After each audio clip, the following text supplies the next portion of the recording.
I meant for that to happen. Hey, what's going on, guys? In this video, we're taking a break from working on the Jeeps, and we're going to work on the tools that work on the Jeeps. So one of the first videos I ever did was working on this press, doing some modifications, did the air over hydraulic jack. I did another video about the swag press brake, and there's a bunch of improvements and stuff that I've been wanting to do, so we're going to get to them. Guys, there's like 5 or 6 things we're going to knock out in this video, but I'm telling you, you do not want to miss this one, because we're going to take all of this slop out of this part of it. So I've never seen anybody do this the way I'm gonna do it, so you're gonna wanna stick around and check this out. First thing I wanna do is find a place to mount this air trigger for the air hydraulic jack, and it has this little hold down clamp that I want to be able to retain that function, so I can't just hard mount it like that, because then I won't be able to use that. So I think I'm just gonna drill through this side frame right here, a hole that these threads will fit through, and it'll just sandwich it in there, and then I can still screw this off to service that little filter that's in there, which I don't think I'll ever need to, but if I make it so I can't get it off of there, sure as shit, I'll need to. And that way this will just kind of chill right there, still be able to use that function. Because every time I gotta use this thing, it's like hanging down behind there, and I gotta, you know what I mean? And when you're like trying to adjust things and you're having to hold on to this, it's really kind of sucky. So I'm gonna get this marked up and we'll drill us a hole, and that one will be real easy. Alright, so that's the hole I marked, so we'll either drill it right or we'll drill it twice.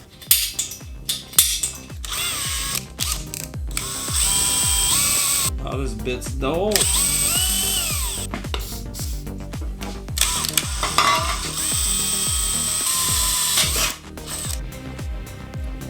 Half incher will do.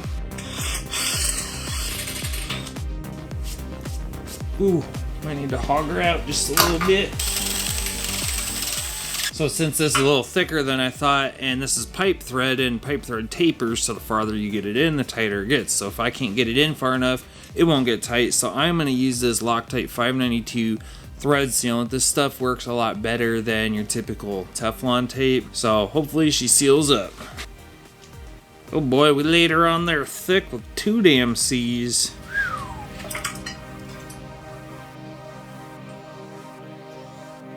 Boom! Hopefully I don't have to revisit this. I hope that got tight enough and that thread sealant will seal that up. So now that's done, and now we just got a little bit of cable management to do, or not do. It'll be fine. I've got 4 or 5 things like this we're doing in this video, guys, so let's get on to the next one. I can tell you one of the bigger projects is we're going to be building kind of like a shelf down at the bottom here, so that way I can pop this whole press brake thing out of here and have somewhere to set it. You know what, guys? I just thought about something. It's the next day. Let's air test this pig. No leaks. You know, guys, I had one more idea for this thing. You could actually make this a foot pedal if you got rid of this little lever. Because every time you push it, it would fall under and lock on. So you'd have to pull that off of there. But you could put this through right down here on the bottom frame or anything like that and have foot control so that you can use 2 hands in the press. And I may even go back and do that, but not right now. So let's move on. Okay, guys, next up is the handle. I've been wanting to just make a storage spot for it, so I'm going to take this little pipe nipple and I'm going to weld it on right there. And this is just going to live right down in here, and then I'm going to weld a little piece of scrap down here to act like a base. It's going to suck, though, because it's galvanized, so we're going to give it a ride on the old porcupine maker over there to get her cleaned up and get some of this paint off of here. And so for the little piece at the bottom, I'm just using this crappy old piece of angle iron, cut off another section. We're going to weld it together, and then we'll weld it all on there.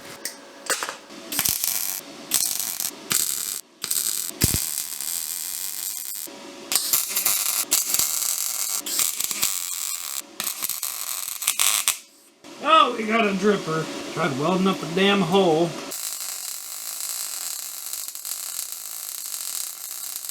Damn bald spot's big enough without having that. Where's my welding hat at?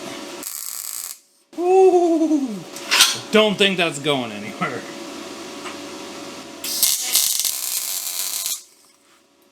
Man, everything's just gotta fly right up in my damn hair today. Ooh, that's hard to get to. That's enough. Ooh. You're damn right.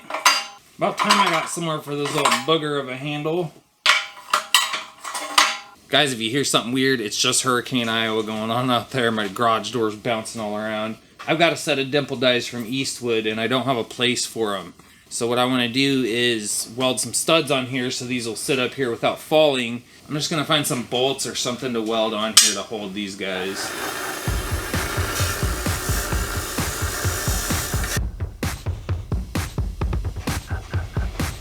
Not this time, Sparks. You ain't burning my head no more.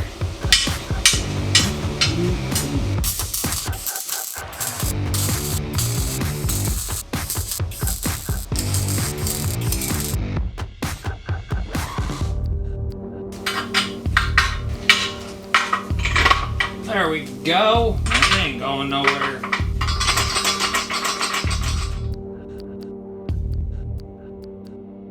So guys, if you've never seen Dimple dies before, they're real simple. They got a taper. You drill a hole. You squeeze it. It leaves a dimple. I'll show you real quick on this license plate. You'll know when to stop because it pretty much won't let you pump no more.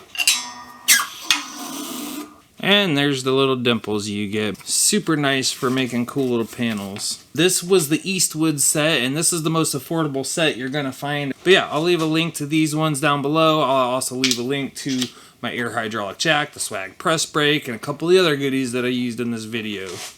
Well, fellas, we're gonna build a whole shelf system across this whole bottom. That way I got somewhere to pop this press brake out and set it down. And we're gonna brace this up on the front and back. So I had this mobile welding table made out of this 1/8" plate, and I don't need it anymore since I got the big shop table, so I'm going to repurpose this piece, and all I have to do is cut 2 inches off the one end of it, and it should slide right in here and make me a nice sturdy shelf. So let's get to it. 22 inches inside to inside. And this one's 22 1/4, so I'm going to cut it at 22 1/8, and I'll just force these things into square. Actually, you know what? Let's cut this damn rusty side off of here.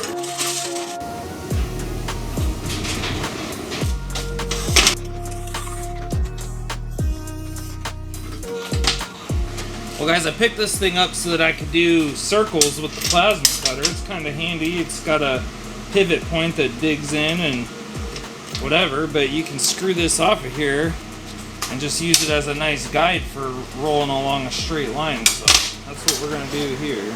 Looks pretty good. One more thing before we start.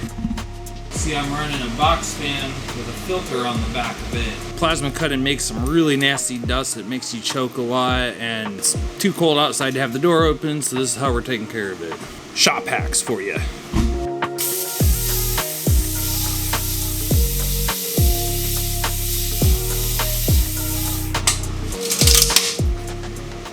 Boom, now I got some good halfway level scrap to use too.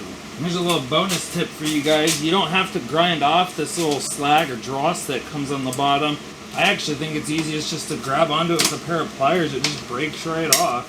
It's way faster than grinding it. Especially when you do the thick metal and there's like big old pieces of it. You can just break off a piece that long. But then guys, that actually ain't too bad. It fits right down in there. I think I might sink it down to the bottom of this angle and then cap it in like this with a piece like this. That'll give it a little ledge to sit on right there.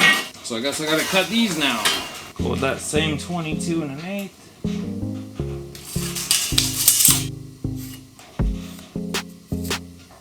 Oh boy, it sounds like the old kids are home from school. There's a reason they call me the portaband surgeon. Oh!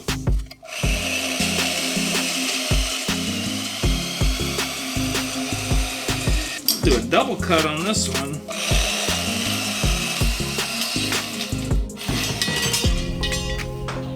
Yeah, we ain't scared of a little Gaposaurus. It'll weld up. Smart people would have zipped these off with the plasma cutter when they had it out.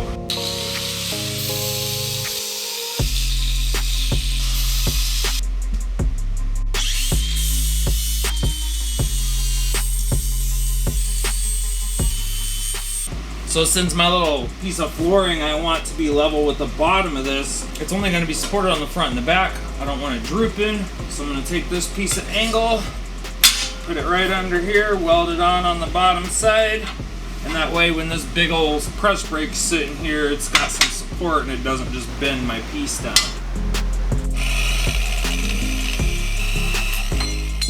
Now guys, if you're new to welding, knock that paint off of there. You ain't gonna weld through it, and if you do, it's gonna be shit. Same goes even with your new steel. Knock this mill scale off of there. I'm sure you can see the difference between the shiny and this crap, and this stuff just contaminates your weld. So just a little tip for anybody that's new to welding, you're gonna get cleaner welds by getting this down to bare metal. And that goes for rust, mill scale, paint, oil, anything. And don't use brake clean, because that'll put off a gas that can kill you.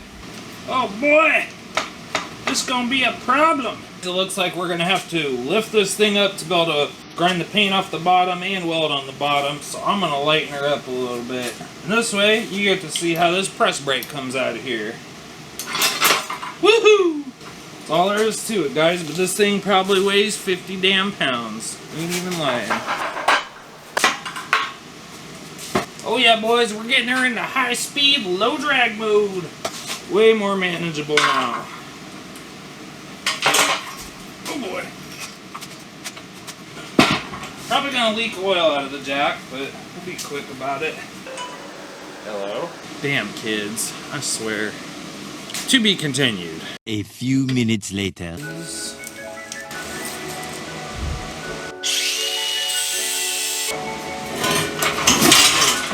Totally meant for that to happen.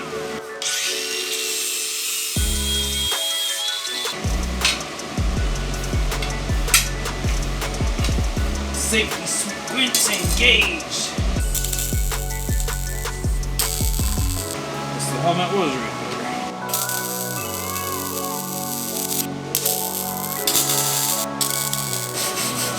So I did decide I'm going to go ahead and weld this on there, but I'm just going to put a tack on the four corners and a tack here just to keep it from vibrating too much.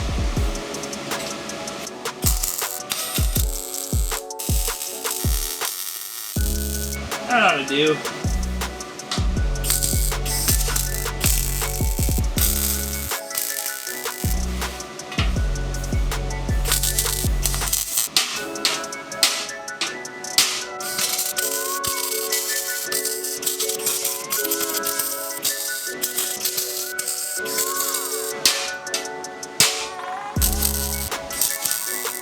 Oh yeah.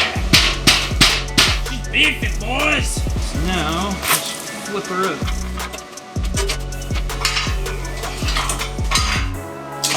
Sorry about all this fan noise, guys. This plate wasn't long enough to span the whole distance, so it actually stops about an inch short back here. That's on the back side. I really don't give a crap. Got a nice solid place to store stuff now. In fact, I might buzz a couple more welds in here on the top just because I like welding. Oh yeah, you can tell I didn't clean the paint off of that one. Kinda hard to get to that one. And guys, we just about got a new skateboard now. That is solid. I'm gonna let that cool off and we're gonna give her the old rattle can special and move on. Well, let's see how she fits since we got a home for it now. Boom! Well, it don't quite tuck down in there. It's close. Bet you a hammer will get it. Hell, now I got somewhere for these too. These are actually weights off of one of them weightlifting machines. Oh hell, we got her down in there now. Hell yeah. One of the things I wanted to do is when I put these wheels on here, it feels like it needs more support. If you look at it just right, it actually kind of looks like it bows in the middle. So I grabbed some more wheels to put on here, right here in the middle. The problem is I can only find one of them right now, so I can't even put them on there to show you guys, but just keep that in mind. If you want to put it in wheels, you should really consider doing 6. Okay, so one of the things about this press that really sucks on all these Harbor Freight presses is how much slop this thing has. It goes side to side and it goes front to back, and there's a big gap in there, and I got an idea how to fix it, so let's get to it. Okay, so the lovely Olivia is going to assist me here. Go ahead and put that on there. Let her eat. Push up on it while you do it. Hold on, let's get back on there. There you go.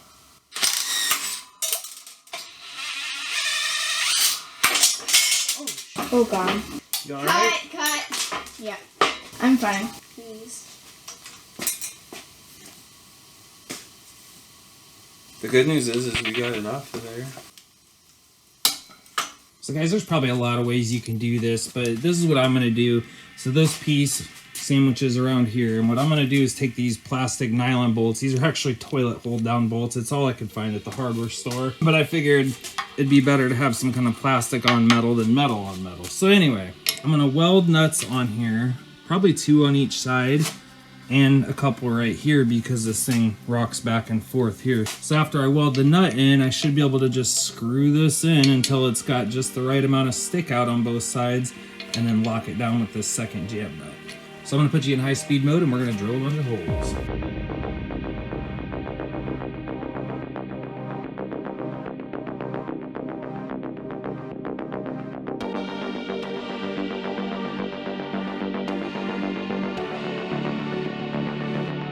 Well guys, I decided I want to take this MIG Tube 50 Pro from Yes Welder for a ride. They just sent me out this welder to try out. Manual setting, thank freaking God, because I don't like synergetic. So we're going to use this to weld these nuts on here. If you guys want to check out Yes Welder stuff, you can use my code Flawedoffroad. You'll save 10% on their website. Anything they sell, free shipping. Let's get going. So guys, what I'm going to do here to locate these on here is I just put this steel bolt through it and putting this nut on here, and that way it'll hold it tight for me and I won't burn my fingers, and I'll just zap it on there and move on and just keep going around.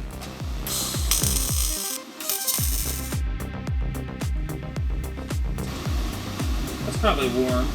Yeah, just a little bit.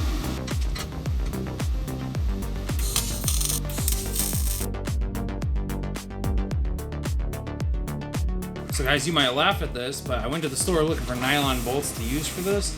I couldn't find nothing, but you know what I did find? Toilet hold down bolts. A couple bucks a piece, so that's what we're using.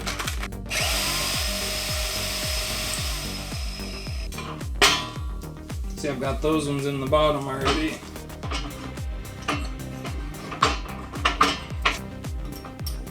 Oh, this is gonna be fun. It's easier just to take the jack off to do this, but my jack is bolted down in 4 places, so I'm trying to be stubborn. Might have to get some help for this one. I ain't even lying, this is kind of a pain, but I think I can get it from here, maybe. Whew!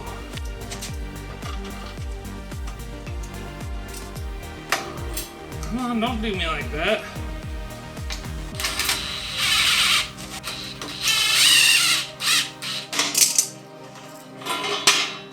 Yeah, these might be a little long yet, but it's a work in progress. So basically what I'm going to do is just try to get this centered the best I can and just slowly run these in until they just barely touch. I don't want them squeezing on it. We don't know if this channel stays uniform all the way up and down. I'm just trying to get it as close as I can so that this thing doesn't wobble so much. So that's 100% squished out of there. So what we're going to do is just back them all off about a 1/4 turn. All right, let's see what we got. And there's almost no play in that. Same side to side. Let's see how it goes up and down. This will take 8 years.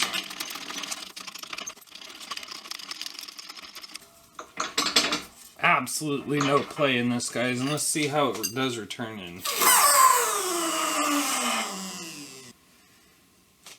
How can you beat that? So you see how them are sticking out just enough to where they just barely touch. And the same goes for the 2 that I put down there on the inside to keep that side to side. Yeah, these are a little long. They look a little goofy. I'll probably trim them down some more. I wasn't sure how much adjustability I was gonna need. But yeah, guys, that's it. If that's driving you nuts, having all that slop in there, that is the easiest way to fix it. That took me about an hour and $12 worth of toilet bolts. So I'm sure you can get on Amazon and get actual nylon bolts for cheaper than that. These were 3/8 and a couple inches long. With a little bit more planning and time and thought, I'm sure you guys could do this and make it a whole lot better. Anyway, let's move on to the next thing. So I mentioned this in my last video. Sometimes if you're rolling this around or whatever, these things will just come out a little bit and one corner of your little bed will drop. I don't really think this is necessary, but since I mentioned it before, we're going to make some little keepers for this. So what I think I'm going to do is just drill a little hole in the end of this and put a little linch pin in there. Thing is that you don't want to weaken this at any point along here where it's taking the load. But out here at the ends, it's not taking any load. And most of the shear load is happening between where the thing is sitting and right there. I had some suggestions on my other video about using just like a rubber O-ring on either side so that way it won't really move. That seems like it'd be kind of a pain in the butt to roll O-rings on and off there all the time. Another way I thought to do it was to take a little disc of steel and just tack weld it on here. You don't really want to do much welding on here. You don't want to put a lot of heat into this. I'm sure this is hardened. Adding a bunch of heat to that, it could make it brittle and make it prone to breaking, but I think a little tack weld on there wouldn't hurt. I think I'm just going to see how hard this stuff is to drill. If I can zip some little holes through the end of it real quick. We'll do that and put some linch pins on there.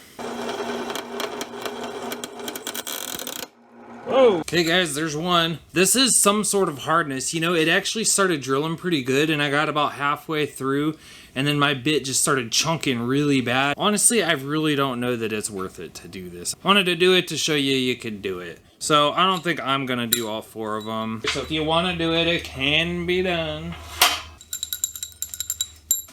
So guys, one of the things I did in the last video is I bolted these aluminum angles on here so that your arbor plates don't freaking yeet themselves out of the back. If I need this to be a flat surface, I thought, well, I'll just take this out and flip it over. The problem is when you flip it upside down, this lands right on this. So one thing I'm going to do real quick, and if you want to put these together, just make sure you leave enough room to clear that. There we go. Fixed it. This was actually the request of a subscriber who told me that I did it wrong. So here you go, buddy. This one's for you. See? She clears now.